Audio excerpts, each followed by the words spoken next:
The diseases of attitude. It's never that pleasant to talk about the negative, but we got to talk about it because life is part negative. These attitude diseases are like weeds that grow in the garden. It's a normal part of life. Here's a good phrase to note. Negative is normal. It's not successful, but it's normal. It's part of life. And here's the next key, in my opinion. You must learn to handle the negative. Don't ignore it. Handle it. Now, I know some people teach the other way. And listen to them, and listen to me, and then make up your own mind. Right? Don't be a follower. Be a student. But I say you got to handle the negative. You don't have to live in it. You don't have to dwell on it. But you do have to handle it, my opinion. I know some people teach, just turn your head real quick and say, there's no weeds, there's no weeds, there's no weeds. They'll take your garden. So you've got to handle the negative. Here's what part of it is. It's called the Great War Between Good and Evil. Mr. Reynolds and I are working on a new book this year called The Great War Between Good and Evil. And there is a war on. The minute you were born, you got involved in the war between good and evil, between darkness and light, between negative and positive, between evil and good, between tyranny and democracy, between weeds and human activity. I mean, the war is on. If democracy sleeps, guess who never sleeps? Tyranny. In the absence of light, guess what's automatic? Darkness. If good does not arouse itself and become active, guess what moves in? Evil. It's a war. A mental war, a physical war, a financial war, between enterprise and ease, between accomplishment and failure. It's a war. That's why there's an Old Testament phrase that gives the best advice for human activity when it says, 6 days labor, 1 day rest. Now, I'm sure we've taken that to mean, don't work all 7 days, take one off. Here's what it also means, only take one off. Or you're liable to lose the war. Now, we've got it down to 5 and 2, and maybe that's not too dangerous. I don't know. If God would have thought of 5 and 2, he might have made it 5 and 2. I don't know. You can't think of everything. But here's what it does mean. Enterprise is better than ease. If you rest too long, the jungle overtakes the village. Now, here's the good news about the war between good and evil. Evil is no match for good, but good must be active. Weeds are no match for human activity, but if you stand still, how far in will they come? All the way. They'll grow right up around your shoes. But if you get busy, how far back can you take them? As far as you wish. They're no match, but you must be active. That's why the 6 and 1. Make sure you're not losing the war by taking off too much. Guess what the average years are after retirement? 6. 6. Which means don't retire. Your chances are too slim. Okay. The war between good and evil, the weeds. You got to make sure you recognize the negative, handle it, deal with it, and then go on. Let's make a list of the diseases of attitude that can wreck all your chances to do well. One of the words that destroys everything is called neglect. Neglect. And I found this out. A week of neglect could cost you a year of repair. It isn't worth it. So what to be on the lookout for? Here's the list. If you were making it, you'd have the same list I've got. Right? We're not covering anything new tonight. This is a reminding session, not a teaching session. But it doesn't hurt to go over it again. Here's the list. Attitude diseases. Number one is indifference. The shrug of the shoulder. The guy's not even concerned. He's just drifting. This is called the mild approach to life. A disease known as mildness.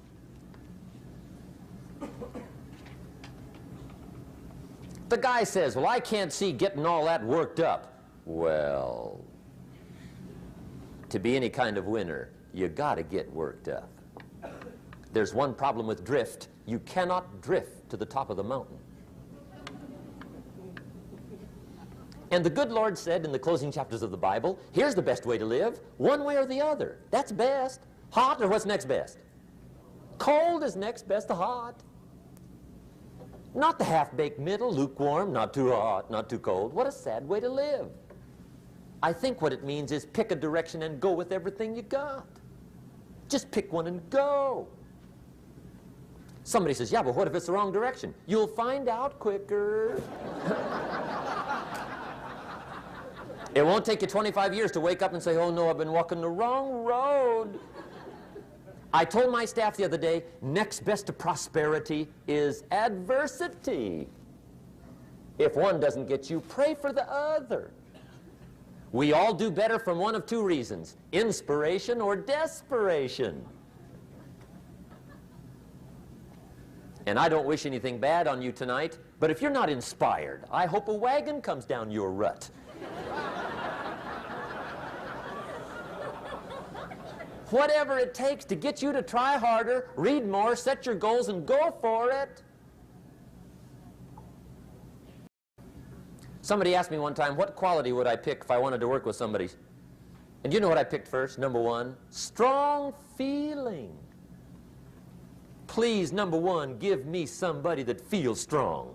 About most anything, I don't even care. Just so they believe it. Even if they disagree with me. Wonderful. Just so they disagree vigorously. I'm not saying it's easy to win those kind of people to your point of view, but I'd rather do that than to try to resurrect people from the dead. Pump them up every month, pump them up, pump them up. I pass. The good Lord needs a leader for the early Christians. Remember the early days of the Christians? Not like today. If you were to stand up in the early days and say, I'm a Christian, cut off your head, toss you and your wife in jail, let you rot. I mean, those were ugly days. Being a Christian back then was not called socially acceptable. They didn't have 125,000 in the Los Angeles Coliseum to hear Billy Graham on a Sunday afternoon. Not back in those days. Back in those days when the Christians got in the Coliseum, it was a different story, right? I mean, the word was, stay out of the Coliseum, especially on Sunday. Last Sunday was Lions 33, Christians nothing. See, those were mean, tough struggle days for the Christians. Now, when the days are mean and tough and struggling, you got to have some kind of leader. Do you know who the good Lord picked for the leader when the days were mean and ugly? Saul from Tarsus. That's who he picked, Saul. I'll tell you what, I would have picked him. You would have picked him. Anybody would have picked Saul. Saul was one of those incredible guys. Once he got into something, look out. Everybody in the community knew what Saul was in. Because whatever he joined, he'd flip all the switches, open up all the dials, turn on all the faucets, and go like mad. He was known as All-Out Saul. I mean, he was something else. Now, at first, it wasn't working out well. Saul hated Christians, which makes a poor leader, right? I mean, that won't work. Saul got this bug somewhere about the Christians. He got to hating Christians. And he hated them so bad, every time somebody would say Christian, he'd fly into a rage. And I guess he decided one day, it was his mission in life to get rid of all the Christians. He was Saul anyhow, could do most anything he wanted to. So he got him these letters of authority to go around to the various communities and hunt down the Christians. They said, do whatever you want to with them, Saul, they're unpopular anyhow. Drag them in the streets, whip them, stone them, torture them, kill them. You mention the name Saul from Tarsus to the early Christians, I'll tell you what they would do. They would run, hide, lock the doors, leave town, dive underground. I've been in the catacombs of Rome where they hid. He was mean. I mean, terribly mean. But remember the story? One day Saul's making it for Damascus. Heard about some new Christians, flies into a rage, takes off for Damascus. And the story said he was angry. There's a little sentence in the story that says, on his way to Damascus, he was breathing out threatenings and slaughter, which meant he felt rather strong about the idea, right? That's strong. That's strong. But on this journey, right, according to the story, as Saul was making his way to Damascus, the good Lord looks down out of heaven and says, there's my man, Saul. He's got to be something else. And according to the story, this great light shines out of heaven, knocks him flat, right off his horse, grinds his face in the dirt, and blinds him for 3 days. The good Lord using recruiting tools we can't use, but when you're Lord, right? To make a long story short, Saul from Tarsus becomes converted to Christianity. He becomes Paul, the great leader, the apostle. And without a doubt, the good Lord got him a dandy. One he didn't have to pump up every month. In one of his later writings, he said, the things I once hated, I now love. The things I once loved, I now hate.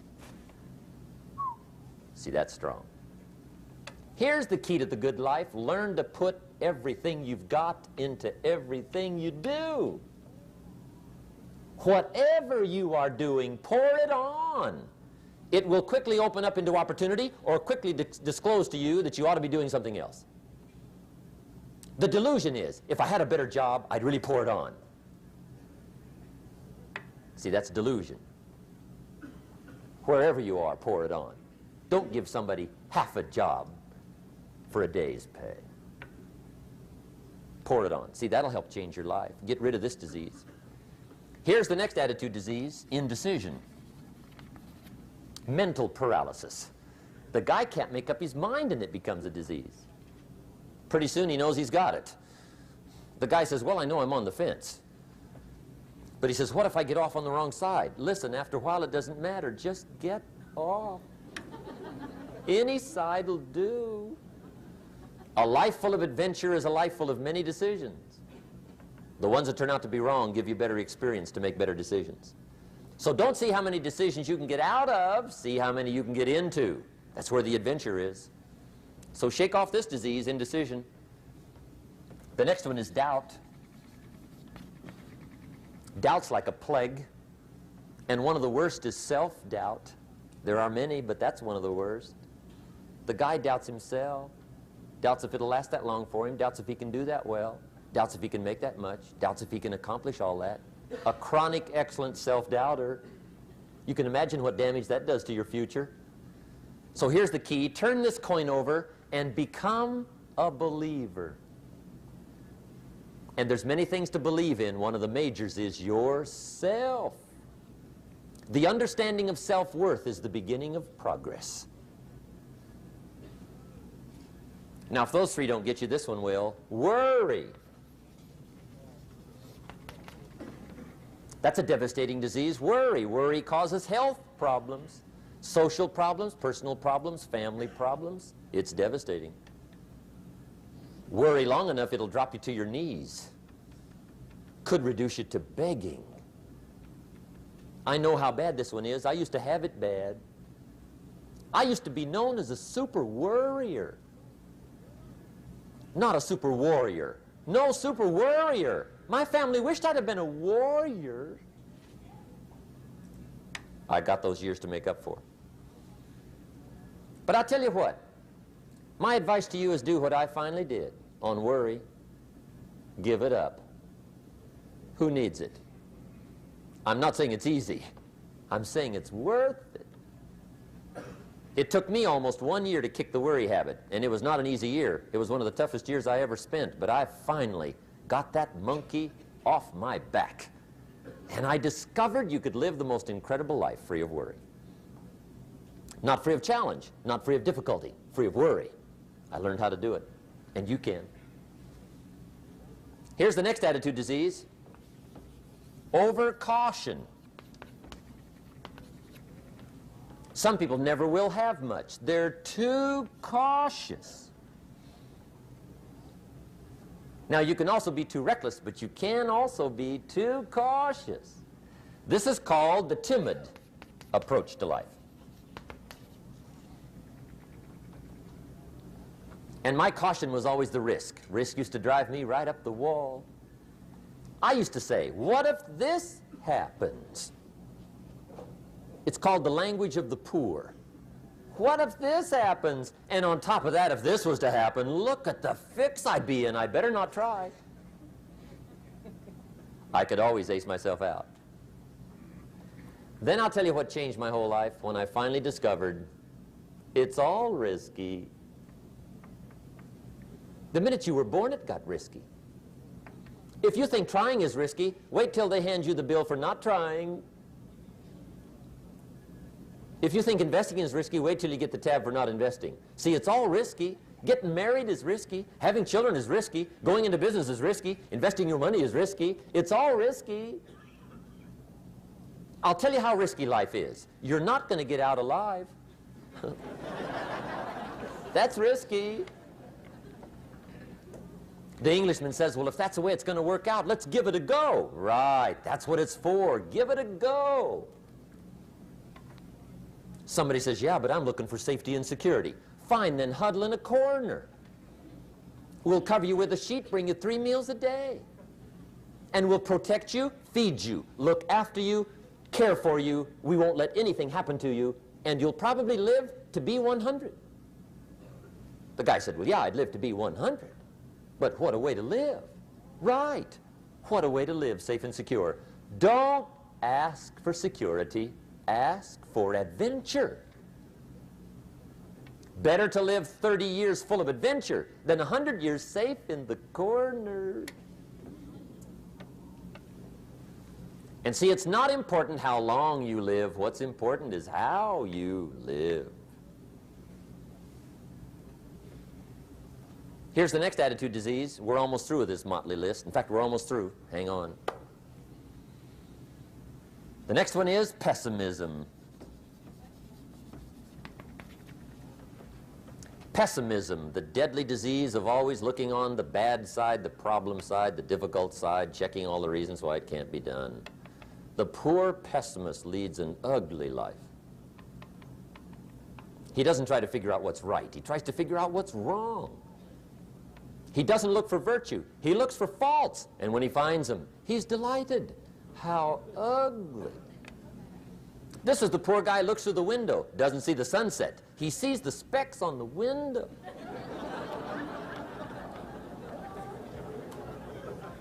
And this is the poor guy, right, who rushes up, takes such leave of his senses. This guy rushes up and he says, I've got 5 good reasons why it won't work. He's so dumb he doesn't know. All he needs 1. He's got 5.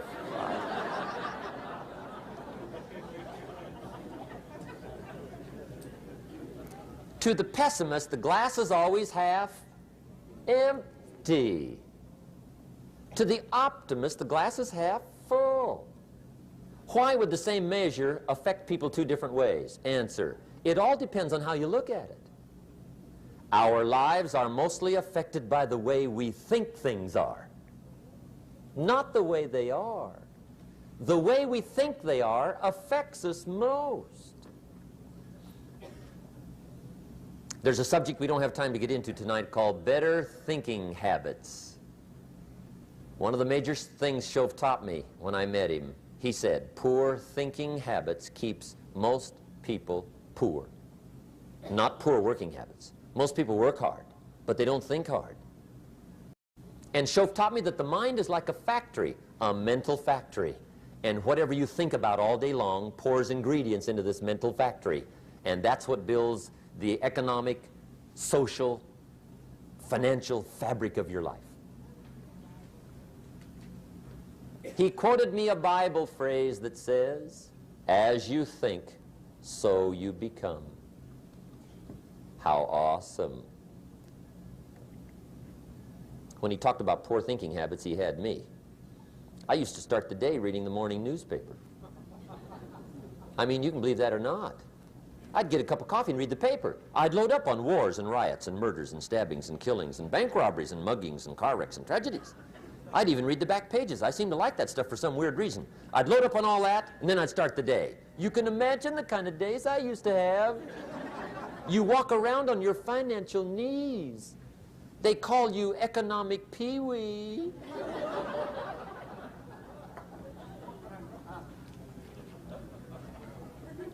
The guy says, I want to be a great leader.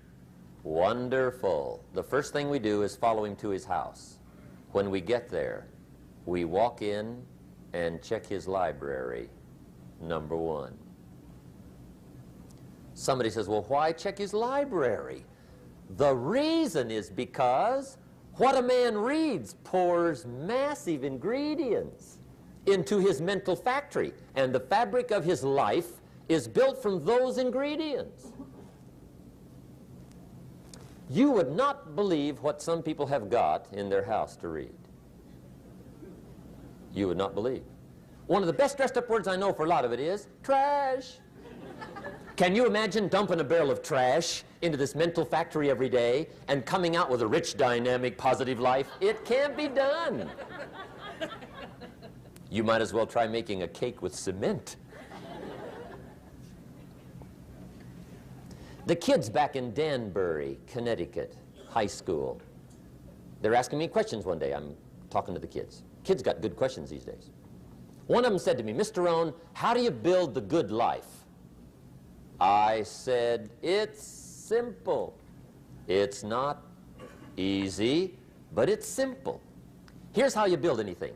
Select the right ingredients, keep out the wrong ingredients, and it starts with thought. Everything starts with thought. So you must be wise and careful what you think about, because that starts everything.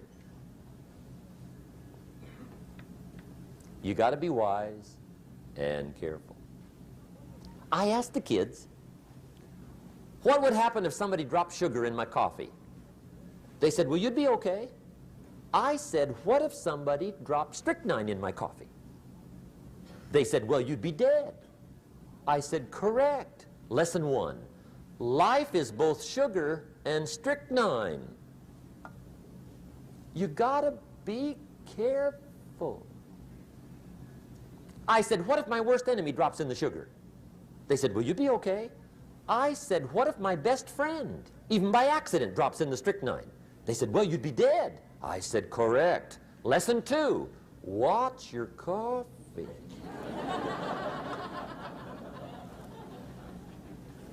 You got to be careful. See, it doesn't matter who hands you the bad stuff. It doesn't matter where you get the bad stuff. It'll still do its damage on your bank account, wherever you get it. Mr. Schoaf gave me one of the greatest phrases when I first met him when he said, Jim, every day stand guard at the door of your mind. How important. Stand guard at the door of your mind. And you decide what goes into your mental factory. Don't let anybody just dump anything they want to in your mental factory, because you've got to live with the results. Okay, here's the last disease, and we're through with this list. In fact, we're almost through. Hang on. The last subject is very brief. The last disease, but this one is deadly. Engage in this one, indulge in it even slightly, and you might as well forget the future, because it's going to forget you. Complaining, crying, whining, griping, a Bible word called murmuring. See, that'll ace your future. Spend 5 minutes complaining, and you have wasted 5. And you may have begun what's known as economic cancer of the bone. Surely they will soon haul you off into a financial desert and there let you choke on the dust of your own regret. I hope I said that well, so you won't forget. It's a deadly disease. If you don't think it's bad, ask the children of Israel of Old Testament fame. Typical of us all, their story just happened to get in the book. Story says, children of Israel were slaves. God performed a series of dazzling miracles and got them out. And now they're heading for the promised land. Remember the story? Heading for the promised land. Tragedy of the story, they never got there. Reason: from day one, they started to complain. They griped about the water. They griped about the weather. They whined and cried and griped about the food. They griped about the leadership. They whined and cried because it was too far, too cold, too hot, too difficult, too miserable. I mean, they whined and cried for years. Finally, God said, "I've had it, trip canceled." Or something like that. The story says they died in the desert, never got to the promised land. Which I think means two things. Indulge in this long enough, you get your future canceled. And I guess it also means even God himself can only take so much.